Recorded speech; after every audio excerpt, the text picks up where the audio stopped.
Welcome to Wichita Liberty TV. I'm Bob Weeks. John Chisholm is Chief Executive Officer of San Francisco-based John Chisholm Ventures. He has 3 decades of experience as Silicon Valley entrepreneur, Chief Executive Officer, and investor. He founded online software companies Decisive Technology, now part of Google, also CustomerSat, now part of Confirmit. He has invested in dozens of privately held companies and mentored hundreds of entrepreneurs on 5 continents. He is president and chairman of the Worldwide MIT Alumni Association, a trustee of MIT and of the Santa Fe Institute, also a contributor to Forbes magazine. He holds bachelor's and master's degree in electrical engineering and computer science from MIT, also an MBA from Harvard Business School. Now, John Chisholm. Well, John Chisholm, welcome to Wichita Liberty TV. So, entrepreneurship is something that you have practiced in your life, something that you've written about. A lot of people may not know exactly what that word is. In Wichita, we do know we have a proud history of entrepreneurship. Pizza Hut, White Castle, Mentholatum, a lot of companies that people know across the world were started in Wichita. And our city leaders look to entrepreneurship as one of the ways to kind of pull our Wichita economy out of the doldrums. So, what is entrepreneurship? Is it the same as small business? I think a lot of people have that misconception. I'm going to say misconception, maybe you won't, that a small business is an entrepreneur and vice versa. Is that correct or not? Well, a small business could exist as a small business for decades. Mm-hmm. And entrepreneurship is associated with startups, which means new. Mm-hmm. And so a startup is a new business. And it may be small for a long time, but it's only a startup for some period of time, right. Like the first 3 to 5 years, yeah. However you want to count it. After that, it's an established company, yeah, big or small. Yeah, yeah. I do think that the Wichita town leadership's focus on entrepreneurship as a way of driving economic growth in the city is absolutely well placed, mm-hmm. Because not only do startups create new jobs, but let's not forget that no matter how small the startup is, it provides a job for the entrepreneur himself or herself. So at least one person. Yeah, mm-hmm. And as I talk about in the book, Unleash Your Inner Company, most startups fail. Mm-hmm. But the few that survive and make it big, this is where the key contribution to increased employment is for a city, for a state, or for the country. Mm-hmm. So it is absolutely well placed to focus on entrepreneurship as a driver of economic growth and jobs in a city. And we've had people talk to us in Wichita that, oh yeah, you want to build an environment where you could have a Google or an Apple or Microsoft. And those, of course, are the rare, huge successes, but there are many medium-sized successes, aren't there? And it's just as worthy to try to have those, isn't it? Absolutely. In fact, in this book, I'm not particularly focused on creating the next unicorn, mm-hmm. that is, the next startup whose valuation exceeds $1 billion. Mm-hmm. I'm much more interested in empowering anyone and everyone to discover the freedom, the independence, both financial and otherwise, to do what they love, mm-hmm. Through entrepreneurship. So not everyone has the qualities of, let's say, a Bill Gates or Steve Jobs or some of the famous entrepreneurs we know about. But you mentioned earlier, before we started the show, that people have been entrepreneurs for thousands of years throughout human history. Yes. If you go back 5,000 or 10,000 years, there were no salaries, mm-hmm. no health benefits, no paid vacations, no 401ks. All of us were entrepreneurs. We had to be to survive. Today, there are paths that may be more attractive to some of us or many of us than entrepreneurship. But that doesn't mean that if those options weren't available today that we couldn't become entrepreneurs. Mm-hmm. I like to say I had a great advantage in becoming an entrepreneur. I was fired from my previous mm-hmm. job. So I was pushed out of the nest and had no choice but to swim or sink. Mm-hmm. And I started swimming. Mm-hmm. And I think a lot of people, we in Wichita, we have a very cyclical industry, the airplane manufacturing industry. And whenever we have a lot of layoffs, people say, oh, just you aircraft workers, pick yourself up, dust yourself off, start a business, be an entrepreneur. Is that realistic advice for everybody? Does everybody have it in them today to be an entrepreneur, do you think? I actually do think we do have it. It may be deeply latent, hidden, but I do think anyone who deeply aspires to can start their own business and make it a success. There are two human qualities that are important. One is passion for what you're doing, and the other is perseverance.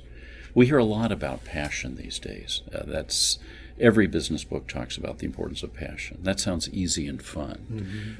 Perseverance we don't hear as much about. That sounds like hard work. And I don't know of any other book that talks about how the two reinforce each other. Passion is an attitude. Perseverance is a behavior. And in many aspects of life, our attitudes and behaviors reinforce each other. If I deeply love something so that the hours go by like minutes, it's easy to persevere in that circumstance. That's an example of passion driving perseverance.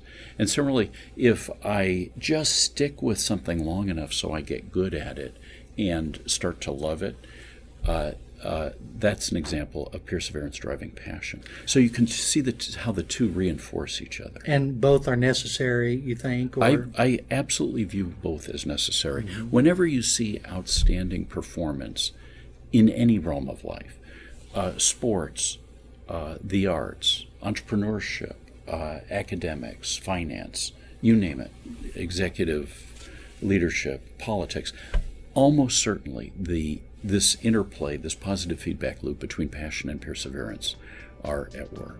Well, very interesting. We're going to take a moment off for a commercial break. This is Bob Weeks with Wichita Liberty TV.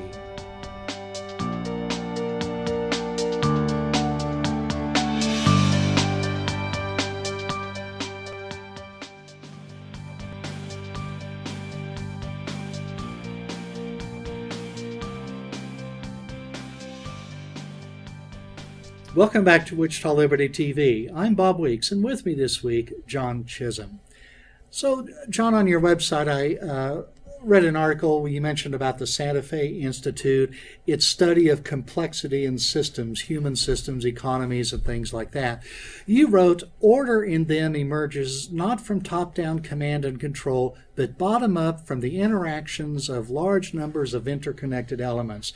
Now, that kind of appeals to me because as a libertarian, one of the concepts we embrace is that of spontaneous order, that free people trading freely in markets with information will develop ordered systems. But a lot of people think, and I worry about this in Wichita, that our grasp of entrepreneurship by our government leaders and bureaucratic leaders is going to try to drive things from the top down rather than the bottom up. That is a perennial hazard. There's an easy and ineffective way to promote entrepreneurship, and there's a hard but effective way. The easy and ineffective way is to have business plan competitions and elevator pitch competitions. I don't want to be completely dismissive of these. These are important skills for a young entrepreneur to have. They can learn from that, I think. Yes, but they're only a small part of the overall entrepreneurial process.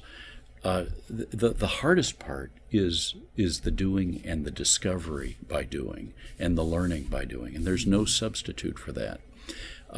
The real way to promote entrepreneurship in a city, in a state, or a country is to create an environment, both social and economic, that is attractive to entrepreneurs and entrepreneurial activity.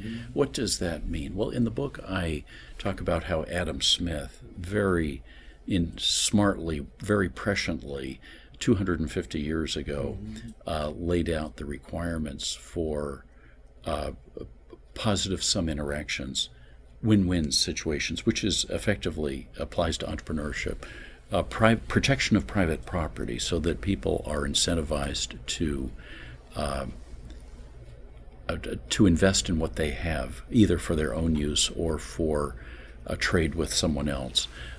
Protection and respect for agreements, which of course come up in any business. So that's the government's role in a legal system that we can use to enforce contracts. Absolutely. Free trade, so that trade is not an obstacle to people, entrepreneurs finding customers and customers dealing with the suppliers they want. And by free trade, you're talking about worldwide free trade, is that right? At any level, within a city, within a state, between states, or worldwide. So what would it take to make Wichita an outstanding center for entrepreneurship? Well, what is the regulatory environment like in this city? How many obstacles are there to starting your own business, either in terms of hiring people or in terms of getting office space or getting electricity and telecom and other essential services? The World Bank Ease of Doing Business Index lays out 10 or 11 criteria. It would be interesting to take a look at those and apply them to Wichita. That's the World Bank, you said? World Bank Ease of Doing Business Index. What are taxes like in Kansas and in Wichita? One way to create a competitive advantage is to have the most favorable tax environment.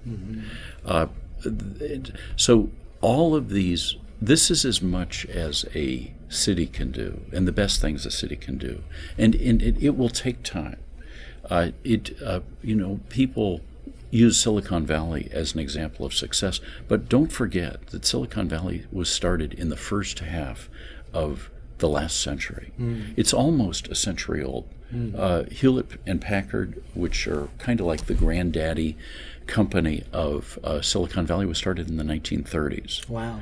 And it's grown organically, without design, and could not have been predicted, its growth path, over the last 80 or 90 years. Yeah. And this is a beautiful example of a complex system. The Santa Fe Institute in Santa Fe, New Mexico is the world-leading research institute in complexity science. I've been privileged to be a trustee of it for the last 5 years. And a complex system is like the brain or the economy or an ecology, where no one designs it from the top down. Order emerges from the bottom up. No one could have predicted that disk drives and disk controllers and microprocessors and social networking and mobile apps would emerge out of Silicon Valley if you go back 20, 30, 50 years. This is a beautiful example of how order emerges from the bottom up. So what are obstacles to that happening? Regulations, top-down regulations. For example, minimum wage. That precludes what might be a very willing employee working for a very willing employer if they could agree on a wage. But if that wage is precluded by a minimum wage law, then that employee can't hire that employer can't hire that employee, and that employee is out of a job. So that's a win-win situation, which is lost by a regulation. Hold on to that thought about regulation. We will take a moment off for a commercial break. This is Wichita Liberty TV.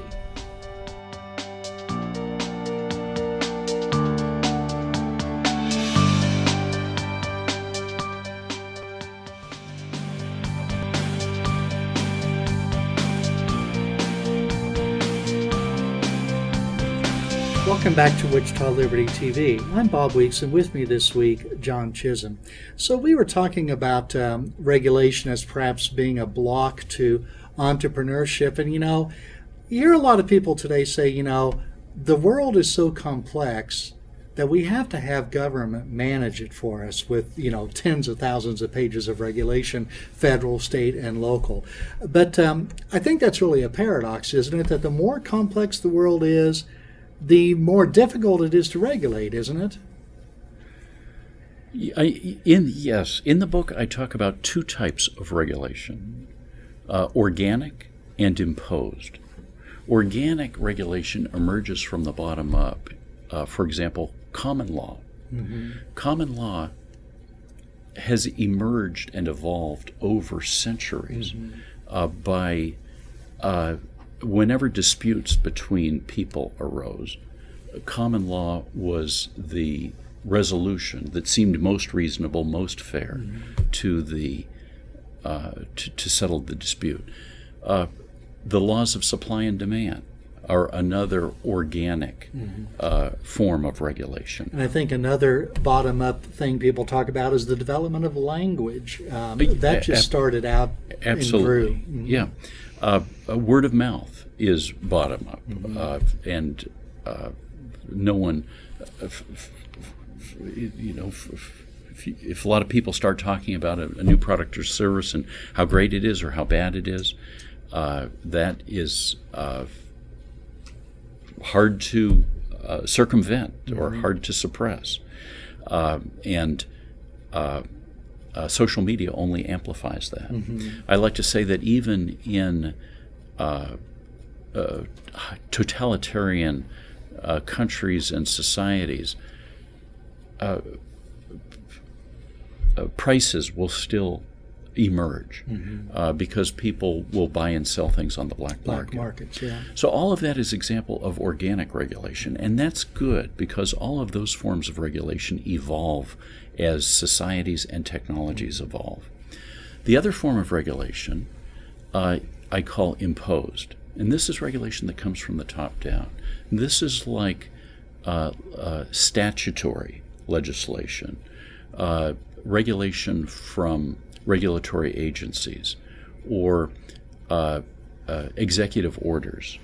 These are from the top down, and these tend to stay fixed and don't necessarily reflect how people would self-organize, and they as technology advances, it has to advance around these things, and so it tends to hold advances in quality of life and standards of living back. One of the recommendations in the book, in the Appendix E, which are policy recommendations for making the world friendlier to startups innovation, is have innovation impact assessments whenever there's a new imposed regulation being contemplated. Just as we have environmental impact assessments when there's a new real estate development, what would be the impact of regulation, proposed new regulation on innovation? Here's an example. The ubiquity of wheelchair ramps on sidewalks around the country seems very innocuous. And I do think it has a lot of advantages besides benefiting the handicapped and wheelchair bound. But what's harder to see are the downsides and the ways that the prevalence of those ramps are have negative consequences. For example, by requiring ramps everywhere, are we not disincentivizing entrepreneurs and innovators to develop smart prosthetics that would allow the wheelchair-bound to walk freely and independently without the use of a wheelchair? Or maybe a wheelchair that could just walk up over curbs, perhaps? Yes, as another example. So to the extent that we're not enjoying those new types of wheelchairs or new types of prosthetic devices because of ramps, the ramps are, at least on some dimensions, handicapping people who are already handicapped relative to the freedom and technology they could enjoy if those wheelchairs, if those ramps did not exist. So one small example of how for any new regulation we're contemplating implementing, we should very deliberately think about what are its impact on new innovations and technologies. All of the regulations surrounding taxis that have been applied to Uber, that have been an obstacle to Uber, is an example. And if we had known that Uber was a possibility in the future, might we have thought differently about those regulations? Of course, it's really hard to overturn regulations because there's always some group that benefits from the regulation. And entrenched economic interests. Absolutely. In this case, existing taxi companies. But do we want them holding back advances in technology and innovations that benefit everybody, as Uber has hugely proven? And the answer is, I think, no. And I think an important area where regulation and entrepreneurship are colliding right now is in education. I'm talking K through 12, but also, I guess, university education, too.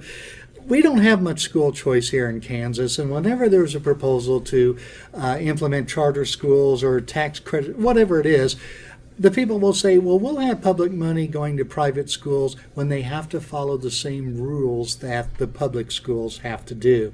And I think a lot of those rules don't have much to do with the kids. It's more about the unions and the teachers and the administrators and so forth. That seems to be another area where regulation and entrepreneurship are at odds with each other. Yes. The first thing that comes to my mind is those rules that public schools have to comply with are holding back the public schools themselves, much less charter schools and alternative educational systems. I mean, there are so many more efficient ways and effective ways to teach kids that we know about nowadays than the standard classroom and whiteboard or blackboard that's been around for centuries.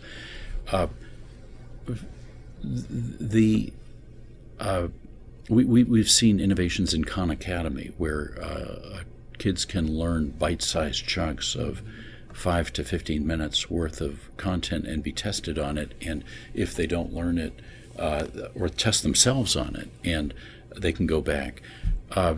It's more adaptable to the requirements of learning. It's more helpful for the child. It gives the child more choice because there are lots of online courses out there, tens of thousands of them, and it's more scalable. We don't need as many people to teach a large group of young people as we used to. In all of these new innovations in education or whatever, not all of them are going to work, but the markets provide, I think, a pretty effective filtering mechanism over time. When people are allowed to choose, they gravitate towards what works and what doesn't. Well, unfortunately, they go out of business, but that just releases those resources available to be used in some other way. So, yes, one of the things that I think is overlooked about online learning is how much more choice it offers people. If your son or daughter is interested in some unusual sport or historical period, there's so many resources available now that chances are they can find a course that will deal with that. And foreign language, we see that being cut back, and yet there are tens of thousands of foreign language options available online that if we can just empower people to choose from and benefit from, it'll hugely advance learning, education, society. It's very interesting, and we are out of time, John, so I appreciate you coming by to be on Wichita Liberty TV. Thank you. Look forward to speaking with you again Likewise. In the future. Thanks so much. That's all again for Wichita Liberty TV this week. I'm Bob Weeks.